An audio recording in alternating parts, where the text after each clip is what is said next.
gentlemen, welcome to the Country Music Armadillo Show. We got a great guest here with us tonight. We've got Josh Morningstar joining us here on the show. For those of you who don't know Josh, he's really one of the best artists out there right now, one of the coolest guys, very nice, very personable. Josh, thanks for joining me here tonight. Well, man, I appreciate you, and I also appreciate those nice words you say to me, man. Not sure I deserve them, but I do appreciate it, brother. Thank you very much. Oh, no problem. So, one of the most unique things about you, Josh, is your story and how you got into country music. So why don't you just give people a little bit of background about how it is you came to be in country music? All right. Well, for as long as I can remember, it's always been around. I spent a lot of time with my grandparents growing up, and they listened to all kinds of stuff from, Ernest Tubb to Bo Cephas, everything. And then as I got older, kids, they want to stop listening to their parents, grandparents' music, whatever, when they hit their teenage or their teenage years. So I got into a bunch of different stuff, man, during teenage years, and played in all kinds of bands and stuff like that. But then it always came back, even when I was playing these rock bands and doing, hip hop, whatever I was doing at the time. I was always writing these country songs, man, and got to be, with the older I got, it's what I decided to focus on full time, and have been doing it full time for quite a few years now. And man, it's what I love to do. Also, I kind of have to do it too, man. If I'm not playing music, I'm a miserable person. So I understand country music has helped save your life and turn your life around. So talk a little bit about that. Yeah, I'm a recovering heroin addict, man. Good Lord willing, I'll have 5 years clean, October the 17th of this year. That's right. Yeah, well, I appreciate it, man. Thanks. Yeah, so it's definitely been like a guiding light, I guess you could kind of say. It's, I can always put whatever I'm feeling into a song. There's always a song that can help pull me through, whether it's mine or someone else's, and it's kind of been a good friend, that even when I wasn't that good of a friend, it's always been great to me. So that's probably the best way I can sum that up, man. Well, that's really great. I really like your story. It's the underdog success story, and it's just it just shows how much the music has power over us, and shows what the music can do for us. And it's just one of those things that I just love it, man. And I'm so grateful that you have overcome all of that, and you've turned a negative into a positive. I mean, that's you really can't beat that.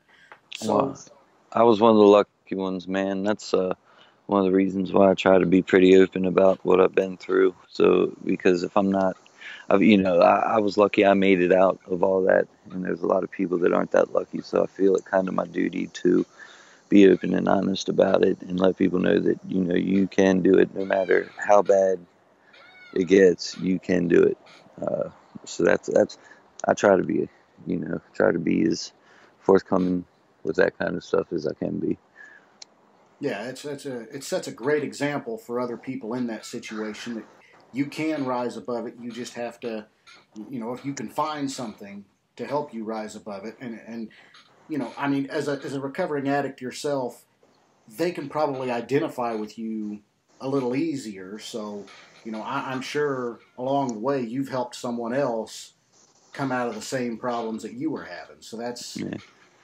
Man, the thing about it is they're always there. Even to this day, there's days where, I'm like, man, I'd really like to go, do something stupid. But luckily, over the last soon to be 5 years, hopefully, I've been able to learn ways to handle all that.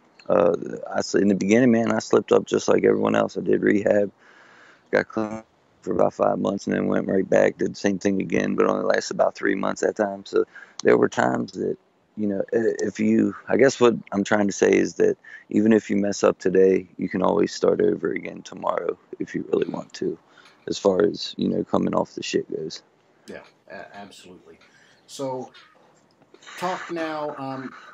once you got into country and started playing shows, how did your career evolve from there? Well, I was hammering it pretty hard up until about 2008 or so. That's when, uh, a lot of my substance abuse problems began. It was in 2008. And I was kind of out of it until, really I got clean. I mean, I do shows here and there, record a little bit here and there. But really my main focus was, my next high, my next fix, whatever the hell you want to call it, man. Um, but so from 2008, I guess, middle of 2008 to when I got clean in October 2011, I didn't do a whole heck of a lot. But then once I got clean, man, I jumped right back in. I waited a couple months into coming off the stuff because I didn't want to jump right back into bars. You know what I mean? Sure. Um, but then, yeah, once I got back out, man, I hit it full speed ahead and started playing any and everywhere that would have me for, you know, there's plenty of stories out there of me driving ridiculous amounts of miles to play for tips. Um, it's funny when you stop and think about it, man, but I'd still do the same thing today and occasionally do because I love what I do. But to get back to your question, I started playing any and everywhere that I could. And when you do that, you meet people and this person will lead you to this opportunity and so on and so forth. So I've been really blessed, man. I've got to open up for quite a few of my heroes, guys that I look up to. I've made quite a few friends in this business of people that I really look up to. So it's been it's been crazy, man. I still got a long way to go. I'm not anywhere near where I want to be as far as career wise. I'm not anywhere close to where I'm trying to get to, but I work hard at it every single day, and I do everything that I can to uh, move towards the goals that I have career wise. Oh, absolutely. Of all the guys that I follow, you're in that upper echelon of guys who are out there really busting their ass and beating down the pavement. I mean, I see your schedule sometimes, and I'm like, man, he's putting a lot of miles on the road this weekend. And I mean, just a stretch of Friday, Saturday, and Sunday shows. You'll be in 3 states in 3 nights, and it's Yeah, I have a family, I have a wife and kids, so I don't tour like a lot of people do, where you'll go out for 3 weeks at a time and then come home, or go out for 6 weeks at a time and then come home. Uh, my week runs Wednesday to Sunday, but I do it every single week. I don't take a week off. We have a residency at a place called the Ledersburg Tavern in Maryland every Wednesday night. We kind of use that as our jumping off point.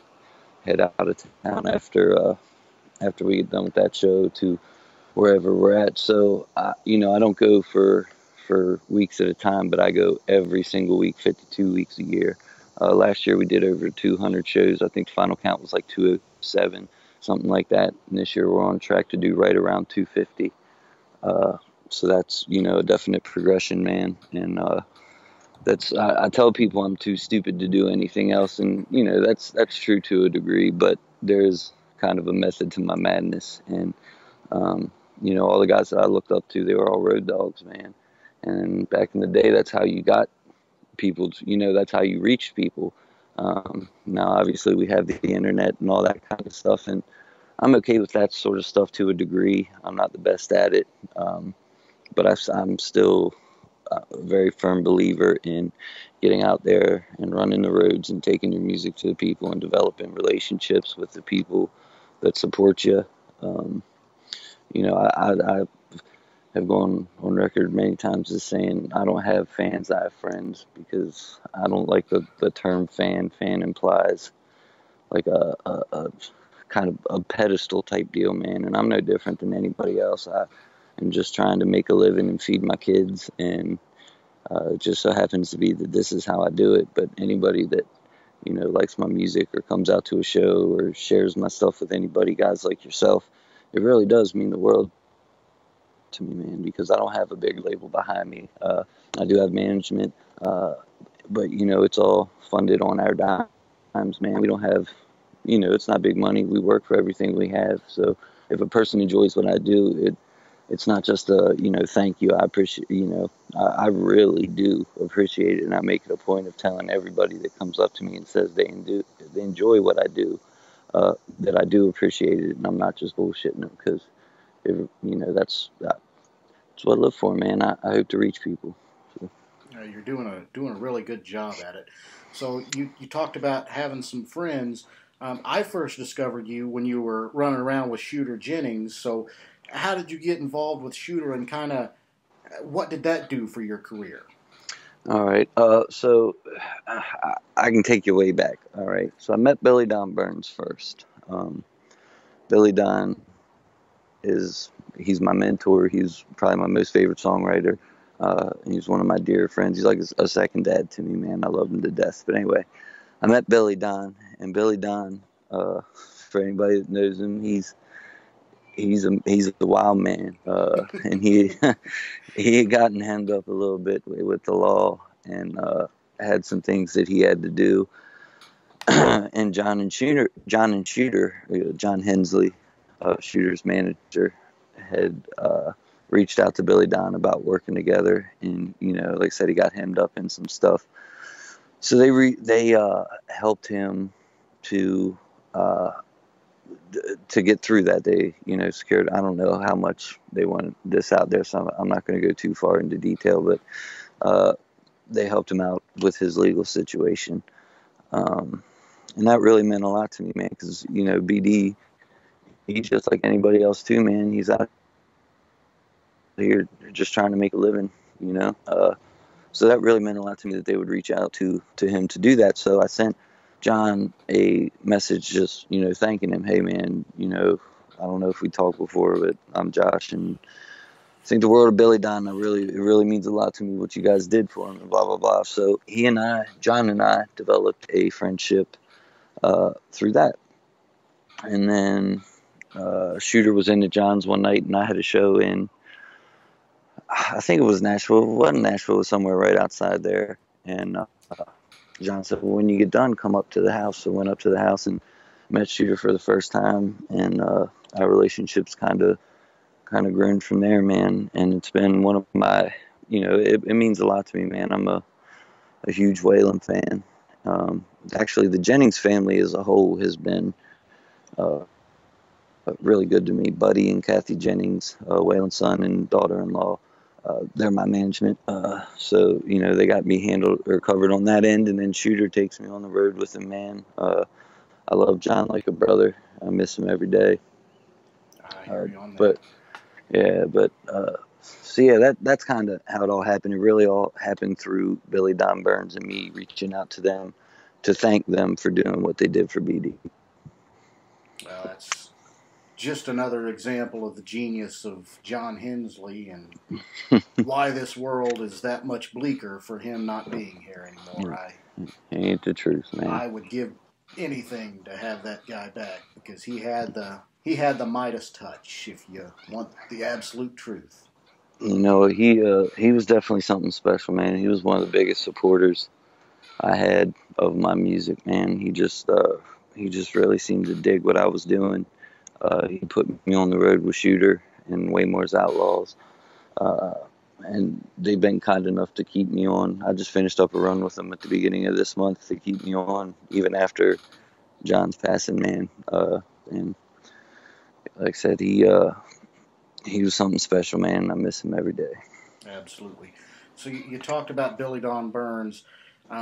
Last few months, I've spent more than a fair amount of time with Billy, and you know, Billy's one of the most humble guys in the world, just as down to earth as you could imagine. And you know, every time the subject of you comes up, Billy kind of blossoms and really, you know, he really admires you, and you can just tell that, you know, he really loves you and he really loves what you're doing. So, I mean, Billy has been, and every time he's talking about, you know, people who have recorded his songs, you know, you're one of the first names he mentions. Oh yeah, Josh Morningstar's out there and he's doing one of my songs. And if you haven't seen this kid, get out and see it. And Billy just puts you over the top like you're the king. And Man, I tell you what, that means so much to me, man, because I've done a lot of cool shit, man. I've been really blessed as far as, you know, as far as this music thing goes. I've been blessed with the opportunity to do some really cool shit. But the thing that probably means the most to me is his friendship, man. I don't know, man. He's something special, and he's one of the only people in this world outside of my wife and my kids, my mama. Every time I talk to him on the phone, I tell him I love him when we hang up the phone.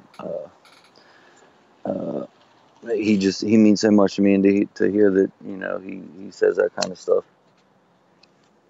Sorry, I was lighting a cigarette. Says that sort of stuff about me. It just it's good from my heart, man. I appreciate you sharing that. no, that's. I'm just telling you. I mean, I like I said, I've seen Billy probably 15 times in the last 4 or 5 months, and every time, you know, he's harping on you and putting you over. So you talked about him being one of your favorite songwriters, but you know, you've got a knack for the songwriting of your own, right? Well, brother, if you think so, I appreciate it. I don't really put myself over. I do my best. So let's go ahead and take a short break here. But I'm going to play for the fans, for the audience here, one of your new songs. You know, one of my favorite releases of the year so far, probably top 3. It's a song that, you know, is just raw and as emotion filled as you can get. It's a tribute to one of your heroes, one of our heroes that we all lost earlier this year. This is Josh Morningstar's Merle Haggard Died Today.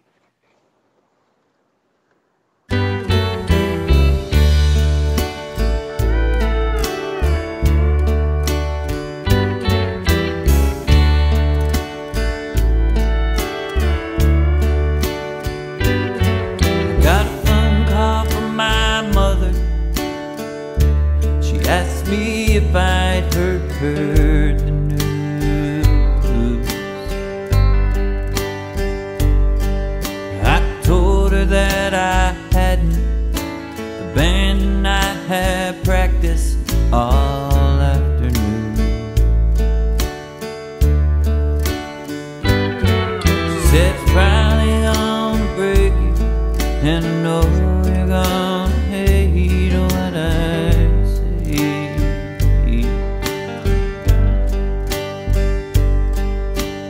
Breaks my heart to tell you Merle Haggard died today. I got a phone call from my woman. She asked me if I'd heard the news. I told her that I had denied. And prayed to God it wasn't true. I bought some flowers and some liquor, and I kept the wine and threw the rose away.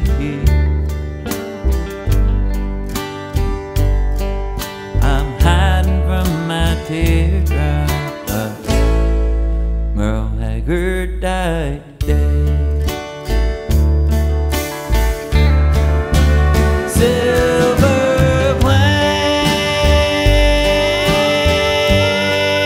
that faded out of sight. I think I'll just stay here and rain. Pray the bottle doesn't let me down tonight.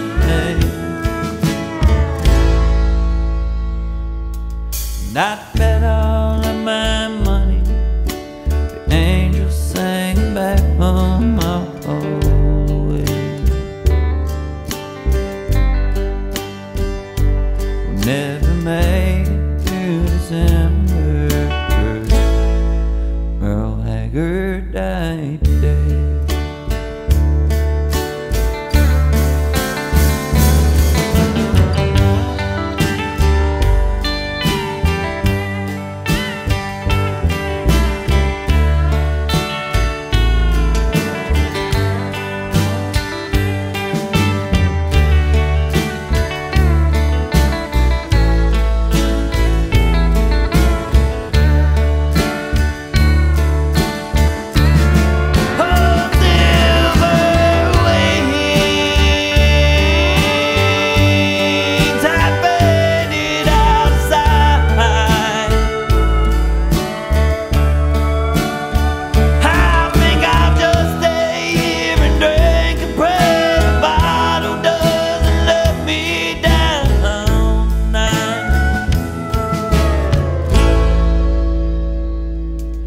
I bet all of my money, angels singing back home my whole way. God bless the Okie from Muskogee. Merle Haggard died today.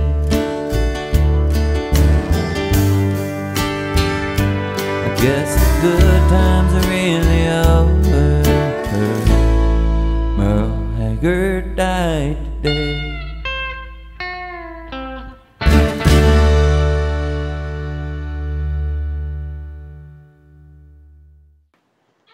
Hey, we want to give a quick shout out to today's sponsor, GaryHayesCountry.com. Gary Hayes, the guy's a walking encyclopedia of country music. If you've got a country music question, Gary can't answer it. No one can. Gary's been a big supporter of the Armadillo. He's helping us share this. We just want to say a big thanks to Gary. I know Josh and Gary are close.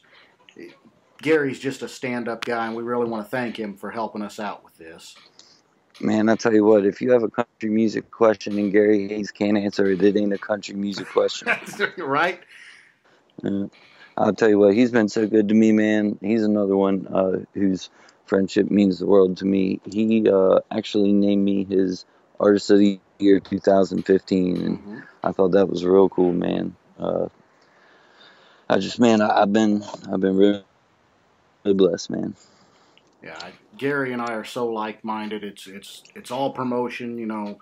No, don't talk about Luke Bryan and whatever he's doing. No, none of that. Anyways, let's go ahead and get back to Merle Haggard Died Today.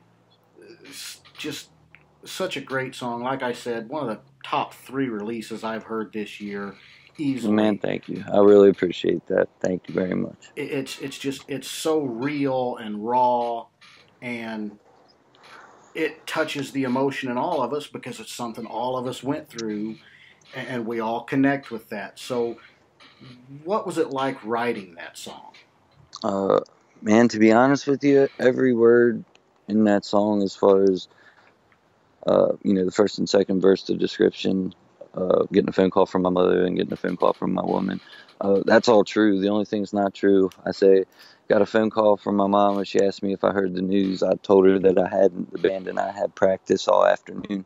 We were practicing in the morning, but morning didn't rhyme, so afternoon went in there. But every word of that's true, man. That's how I found out. My mom called and asked if I'd heard Merle Haggard died, and I said no. And then about 2 minutes later, my wife called and asked if I had heard Merle Haggard died, and I said, yeah, and that's kind of when it hit me, man, and, started crying. He was one of my favorites, man. Mighty Merle. You can't mess with him. The case can definitely be argued that overall, when you look at every aspect of a career, that Merle Haggard was the greatest country music artist of all time. I'm not saying that he is. I don't think you can name for sure who that would be. But I am saying that the argument could definitely be made that Merle Haggard was it. So I sat down, and that's how I've always been the best at expressing myself is through song. So I sat down and I pretty much just wrote how I found out, and then did a couple play on words on some of his song titles, man, and that was that. It took about 25 minutes to write, and Yeah, that's how that came about. Now, the reception to that song is also one of the coolest things that we've seen this year because, you talk about a grassroots immediate success. You posted that song on Facebook, just you sitting there playing it on the guitar, and it took off like wildfire. How many hits did that garner in a week? Man, I'm not really sure. I think it was around 200,000, 150,000, something like that. I don't want to give you an exact number because I don't know it. But yeah, it was. I couldn't believe it was the only time I'd had a video of a song like that take off. It never happened to me before, man. So it was really cool to see him. And what I think was especially cool about it was, it's a song I wish I didn't have to write. I wish Merle was still with us. Sure. But, it's just a song that really only took 20 or 25 minutes to write. And when I recorded it, just sitting in the bathroom with a beat up guitar, man, just recorded it and threw it up, and people seemed to like it, man. And it was really cool. It was really cool. And here within the last month, you've released a studio version of that song. Go ahead and tell the people how they can get that. You just heard it. Go out and buy it now. Yeah. Well, it's available exclusively right now at joshmorningstar.bandcamp.com. That's joshmorningstar.bandcamp, bandcamp.com. And the reason it's on Bandcamp, Bandcamp's a very artist-friendly website. If you're a little strapped for cash this week, you can download it as a free download, or if you want to support our cause monetarily, you can donate to it, but whatever you want to pay, man. Whereas iTunes and all them, you have to set a price. It's either free or you set a price. This, you're allowed to pay what you want. Like I said, if you're a little strapped this week, you can still get the song. If you want to donate, because I'm an independent artist doing it, without the help of any big money behind us, you can do so. And that's kind of why we went that route. It will be on, iTunes and Amazon and all those kind of places eventually, but I haven't, I don't want to do it yet, man. I want to keep it as far as, I don't want to say fan friendly. I'll say friend friendly as possible, man. So yeah, joshmorningstar.bandcamp.com. And if you can't remember that, if you can just remember joshmorningstar.com, of course, there's ways to get to it from my website. No, I will link it in the post for this. This is my favorite question that I ask everybody because the answers are always so different. Getting back to your songwriting, when you go to write a song, what's your process? Man, I don't think it's ever the same twice, to be honest with you. It's not like I always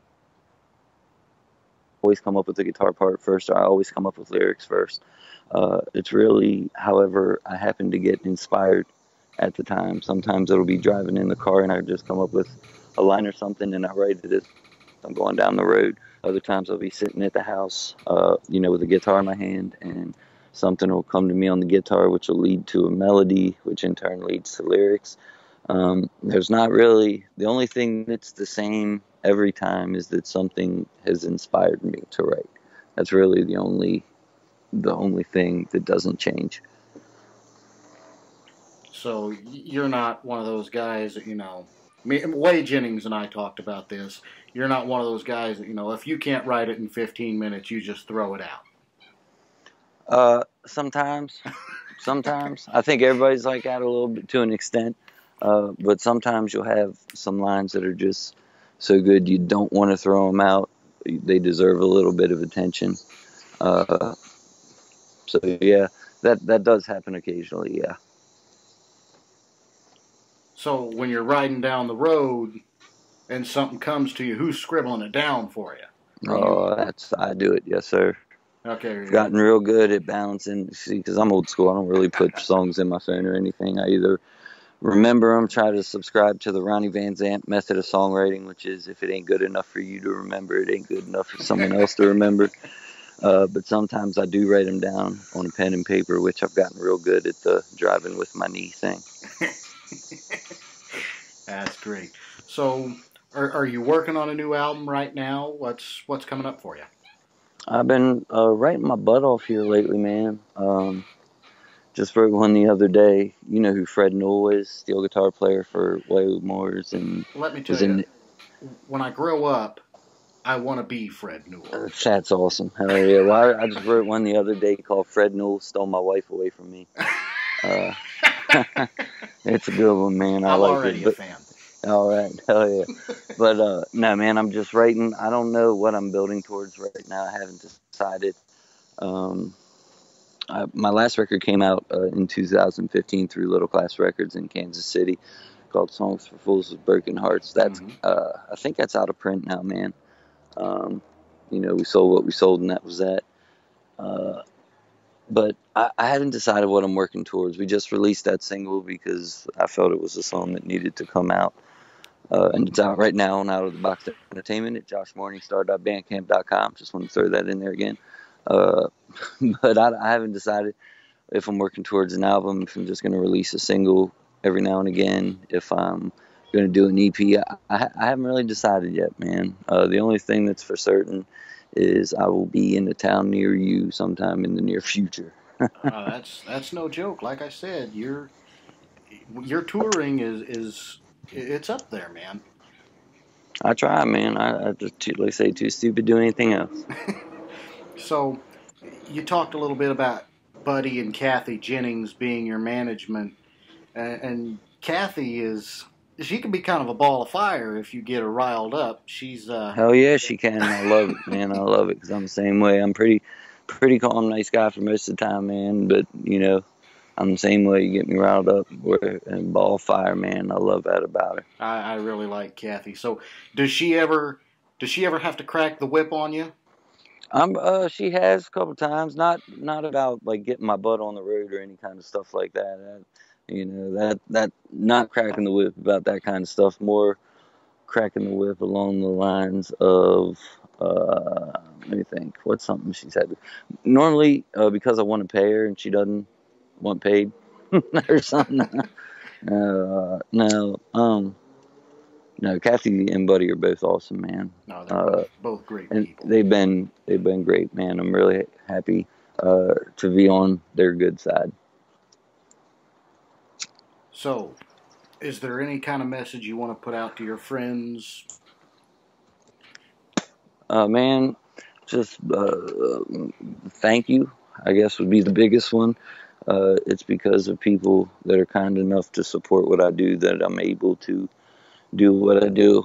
I'm working right now. We pay our bills. They ain't always on time, but they're in time. Just trying to get to a point where we can pay them on time. So it's because of people that support what I do that we're even able to get them in time. So that really means a lot to me. Thank you. Just please keep your eye on my tour schedule. JoshMorningstar.com is the website. Merle Haggard Died Today is available now. JoshMorningstar.bandcamp.com, Facebook, Twitter, Instagram, all that stuff. Josh Morningstar. If you just Google my name, man, you'll be able to find something about me, whether it's good or bad. So, real quick question: we'd be remiss if we didn't mention that your favorite professional wrestler is Die Hard Tom McClain, right? Die Hard Tom McClain is my biggest nemesis. We'll meet in the ring one day here soon. It's going to happen in Ohio somewhere, but it will happen. And Hard Time McClain, the Samoan outlaw, will get his comeuppance. Because if there's only two things in this world I know, and that's music and how to kick Tom McClain's ass. And that's exactly what's going to happen. Ohio, we're coming for you. That was great. I had to throw that in there for Tom. I love Tom. Oh, man, anytime I can cut a promo, even if it's half-assed and soft-spoken, I'm for it. You see, little known fact about me, and I rarely talk about myself here at the Armadillo, but I am also a professional wrestler, and I'm an armadillo of many shells, I guess you could say. So getting a little wrestling talk in always hits me. What did you think of the draft the other night? Oh man, I'm really looking forward to SmackDown these days. Really, glad to hear someone say that, man, because I was pretty excited too. I think they got themselves a good roster. I'm excited to see what AJ. Little known fact about Josh Morningstar, Luke Gallows is a very good friend of mine. Really? Yes, sir. Nice. And it's cool that they, first off, it's cool that they're back in the WWE right now, but it's also cool that they kept him on Raw, and I'm figuring they're probably going to put him with Balor. I don't know anything. I don't talk about plans with him or any kind of shit like that, but yeah. It'd be cool to see him put him with Balor and see what happens. Sure. He'll tell you himself he's a faction man. Really? Yeah, oh yeah. If you think about it, man, Straight Edge Society, yeah. Aces and Eights, Bullet Club, yeah, he's a faction man. Well, I understand that. That's kind of my niche too. So, anyways, let's go ahead and end the show. Josh, thanks again for joining me. It's been a blast. Hey, I really appreciate you having me on, Dennis. Thank you very much, man. We'll definitely do it again sometime. Just sit around and shoot the shit and have more fun. Thanks again. Go get Josh Morningstar's new single, Merle Haggard Has Died Today. He's giving you where to get it. It's going to be posted on our website, on the Facebook page. Thanks for joining us. This has been the Country Music Armadillo Show.